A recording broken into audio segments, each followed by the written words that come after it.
तो खाली तुमने नमूनो आप्यो હતો, सिर्फ एक झलक।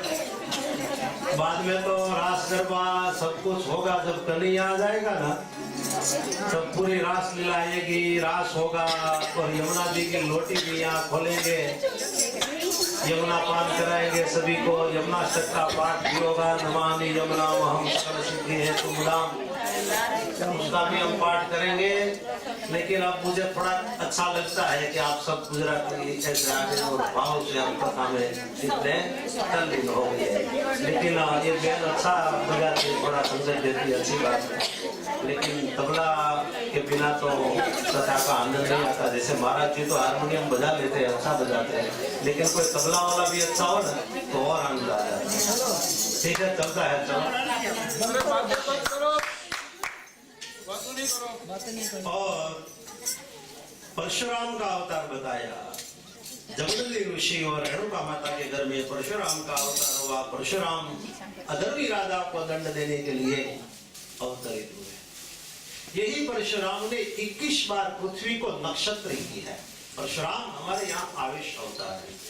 बाद में व्यास भगवान का अवतार, पराशर मुनि और सत्यवती माता के घर में भगवान वेद व्यास का प्राकट्य हुआ, जिसने वेदों का विस्तार किया, इसलिए उसका नाम व्यास वेदन व्यस्ता व्यास।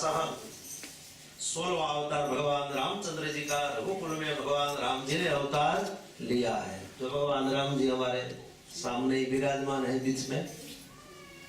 तो और आगे 19वां और 20वां अवतार बलराम जी और कृष्ण, यदुकुल में ये दोनों भाई ने अवतार लिया। और आगे कलयुग में गया प्रदेश में भगवान बुद्ध का अवतार हुआ, जो करुणा अवतार है। बुद्धं शरणं गच्छामि, संघं शरणं गच्छामि, धम्मं शरणं गच्छामि। ये बुद्ध अवतार, करुणा अवतार है। घबराए जब मन अनमोल, घबराए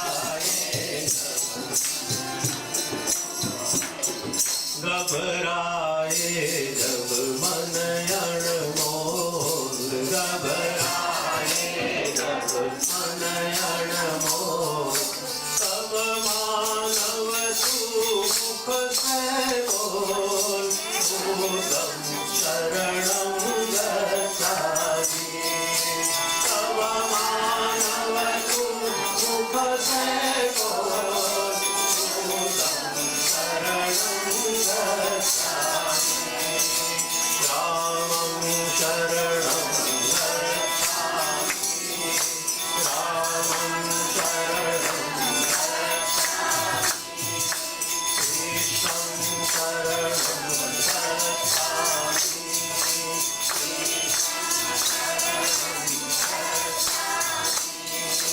तब मानव तू मुख से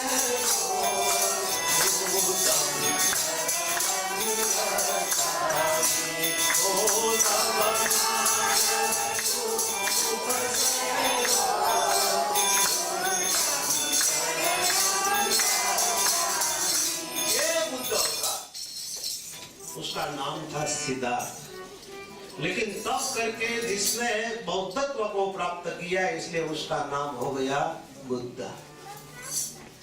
बुद्ध अवतार भी बताया गया। आगे कलयुग में दक्षिण भारत में विष्णु यश ब्राह्मण के घर में कल्कि भगवान का अवतार होगा, जो हमारा 10वां अवतार है। वही कल्कि भगवान के गुरु परशुराम जी बनेंगे। परशुराम जी उसको वेद और शास्त्र का ज्ञान देंगे, शस्त्र विद्या भी सिखाएंगे। वही कल्कि भगवान अश्व पर आरूढ़ होकर अपने एक हाथ में तलवार लेके तलवार को आकाश में घुमाते हुए अधर्मी राजाओं को दंड देंगे, अधर्म का नाश करेंगे और धर्म की स्थापना करेंगे। कलयुग को पूर्ण करके, कलयुग की स्थापना करके वो सतयुग की स्थापना करेंगे। वो कल्कि भगवान, ऐसा वर्णन बताया गया। आगे अब 2 अवतार बाकी है। इसमें एक है हंसा अवतार। भगवान ने हंस का रूप धारण किया। हंस का रूप धारण करके ब्रह्मा जी को ज्ञान दिया, उपदेश दिया। कुछ कहते हैं हयग्रीव अवतार।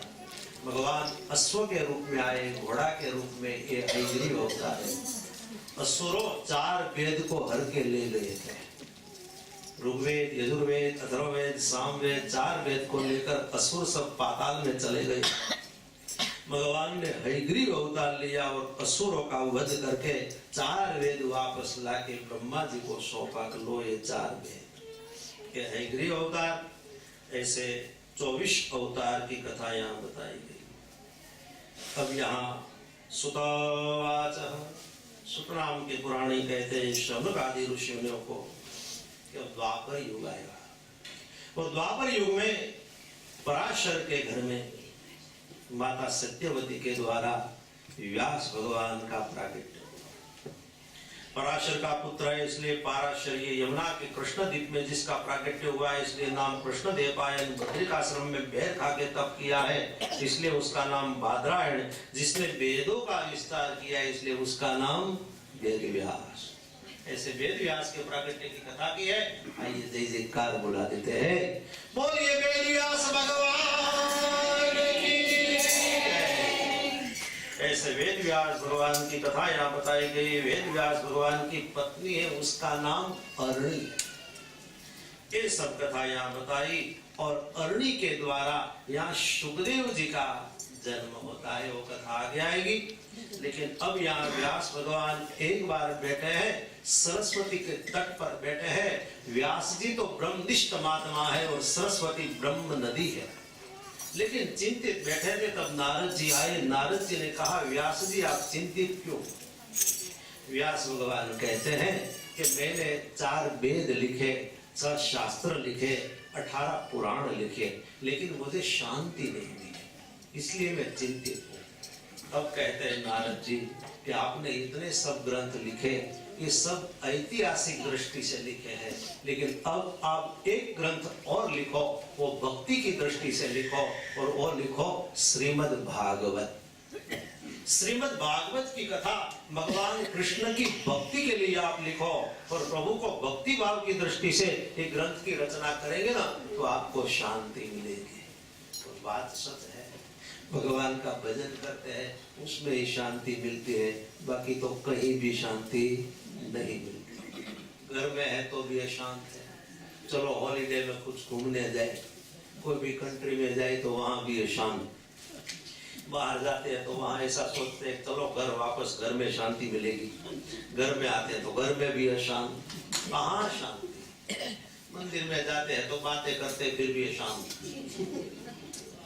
तो शांति कब मिलेगी? शांति तो प्रभु का भजन मस्ती से करेंगे ना, ध्यान लगा, उसमें शांति मिलेगी बस, बाकी शांति मिलती नहीं।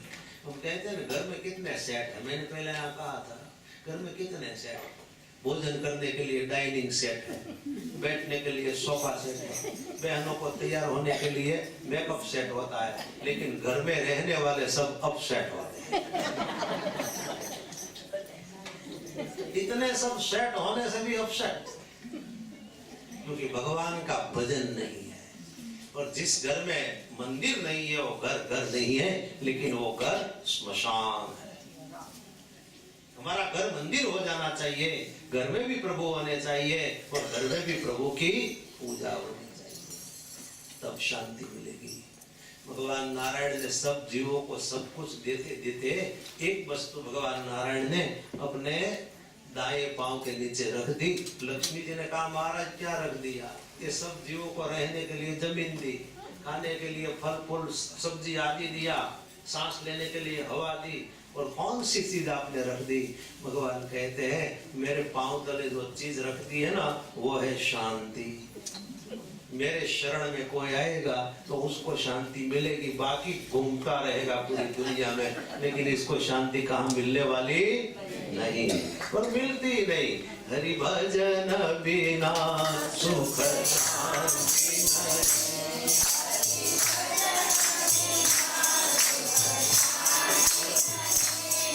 हरि भजन बिना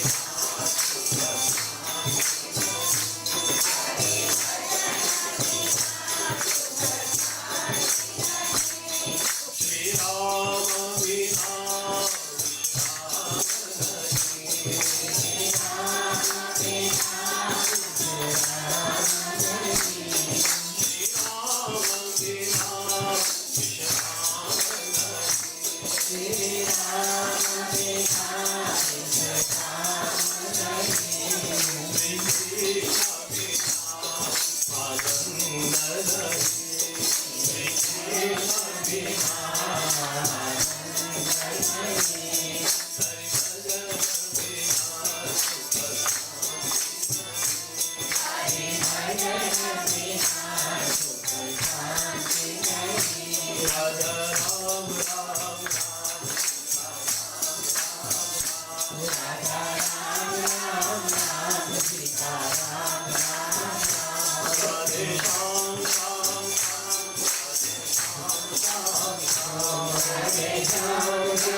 नरसिंह मेहता अपने बेटा की बारात लेके गया था। नरसिंह मेहता का एक बेटा था श्यामल शाह, तो उसकी बारात लेके गए। तो जिस गांव में गए ना बारात लेके, नरसिंह मेहता की बेटा की बारात में कौन थे? 3-4 बहन थी, 7-8 सब साधु संत थे, और सब भजन गाते गाते कीर्तन करते करते वहां गए। लेकिन नरसिंह मेहता का जो समधी था, व्यवहार तो बहुत अभिमानी था, बहुत धनवान था, अभिमानी। इसलिए नरसिंह मेहता बारात लेके आए, लेकिन उसके लिए उतारा की व्यवस्था नहीं की थी, मकान की व्यवस्था। बारात लेके आए तो उतार, कुछ लोग ऐसा होता है ज्यादा हैरान हो जाते हैं। नरसिंह मेहता ने कहा है सभी के लिए मकान की व्यवस्था नहीं की, कहाँ हम ठहरेंगे, हमारे लिए कोई निवास स्थान नहीं। कि नहीं, मकान तो है लेकिन मकान में घास भरा है। मकान था पुराना, कोई धक्का मार दे तो मकान गिर जाए ऐसा, और पूरा मकान में घास भरा हुआ था। तो मकान तो है लेकिन घास भरा है, तो घास निकाल दे, मकान खाली हो जाए, बाद में आप सब उसमें रहना। तो नरसिंह मेहता की कोई बात नहीं, आपको बहुत काम है ना, शादी का प्रोग्राम है इसलिए बहुत काम, अब घास निकाल दो 1-2 घंटे में, 2 घंटे में, तब तक यहाँ खेत में हम सब बैठ। नरसिंह मेहता अपने बेटे की बारात को सब जिसको लाए थे खेत में सब बैठे, बोले खेतर में बैठे। नेताजी कहते हैं कि खेत में बैठे बैठे क्या करेंगे, चलो 1-2 घंटा भजन हो जाए। भजन चला, फिर तो रात चला, सब नाचने लगे, गाने लगे, और ऐसे नाचने लगे कि 2 घंटा तो क्या 5 घंटा बीत गया। नाचते नाचते सब बान बुल रहे, तो उसका व्यवहार आ गया, समझी आ गया, नेताजी हाँ मकान खाली हो गया, चलो। अरे अब नहीं आना है, आपको नाचना है तो साथ में आ जाओ, चलो हम सब नाच रहे, परमात्मा का भजन करते हैं। ऐसे प्रभु भजन की मस्ती है। हमारी हुंडी स्वीकारो महाराज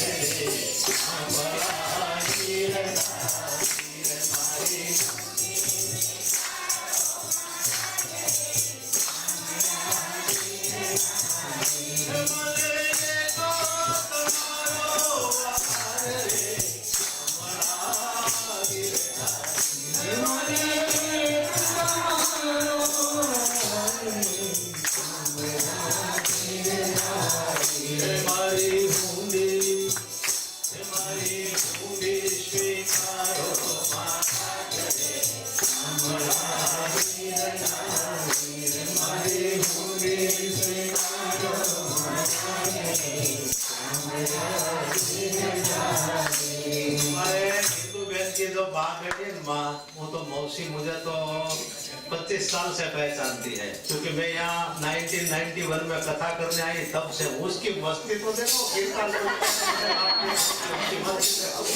ऐसी मस्ती होनी चाहिए। 25 साल से हमारा उसके साथ रिश्ता है, लेकिन उसकी तबीयत भी कितनी अच्छी है, इतनी उम्र की हो गई माँ तो भी बस भगवान की मस्ती में भजन में बस तबीयत भी अच्छी रहती है। हमारी हुंडी स्वीकारो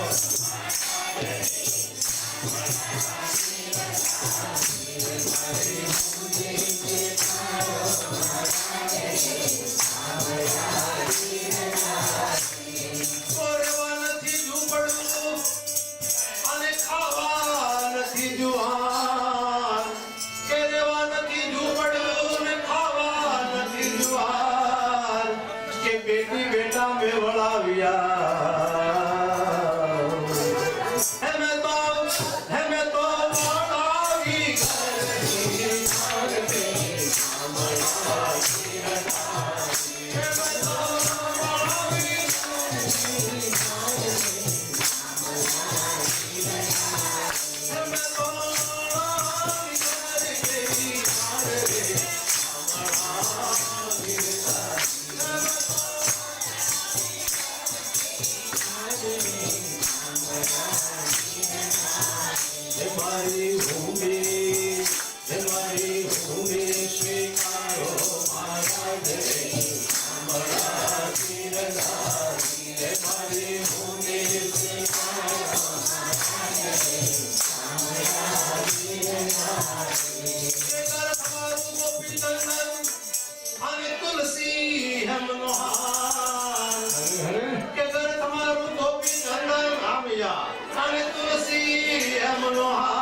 सासू घरेणु मारे सामड़ो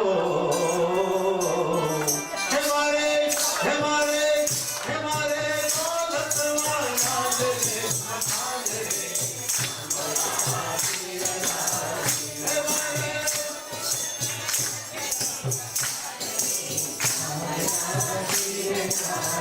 हे मारे दौलत वाला दे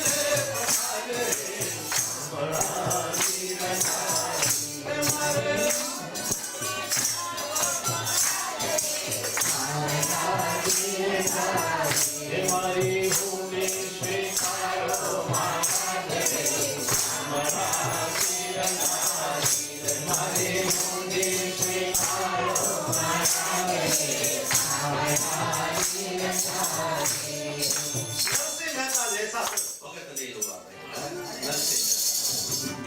भगवान ने जिसके 52 काम किए लो नरसिंह मेहता केदार राग में गाता है तो भगवान प्रकट हो जाते हैं 52 काम कोई भक्त का भगवान ने इतना काम नहीं किया है जब जब मेहता जी केदार राग में गाता है और भगवान प्रकट हो जाते हैं ऐसा है नरसिंह मेहता। तो कथा तो बहुत सब सुंदर है आपको जैसा आनंद आए जो ऐसे कथा कराऊंगा लेकिन आपकी मस्ती आ जाए तो मुझे मस्ती आ जाए भजन है वो मुझे मेरी मस्ती कहाँ लेके आई मुझे मेरी मस्ती कहाँ लेके आई मुझे मेरी मस्ती कहाँ लेके आई मुझे मेरी मस्ती कहाँ लेके आई जहाँ मेरी कहीं कुछ नहीं जहाँ मेरे कहीं कुछ नहीं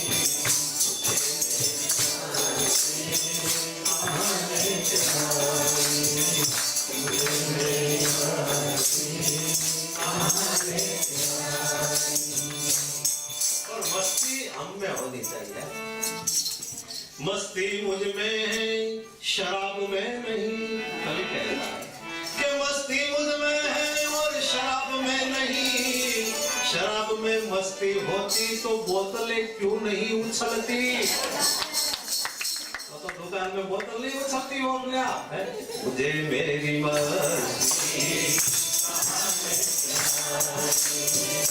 मुझे मेरी मस्ती कहाँ लेके आई जहाँ मेरे अपने सिवा कुछ नहीं जहाँ मेरे अपने सिवा कुछ नहीं मुझे मेरी मस्ती कहाँ लेके आई मुझे मेरी मस्ती कहाँ लेके आई कहाँ की चाहत कहाँ की खता कहाँ की चाहत कहाँ की खता अब तो बेखुदी में है अनवर खुद ही का नशा मुझे मेरी मस्ती कहाँ लेके आई मुझे मेरी मस्ती कहाँ लेके आई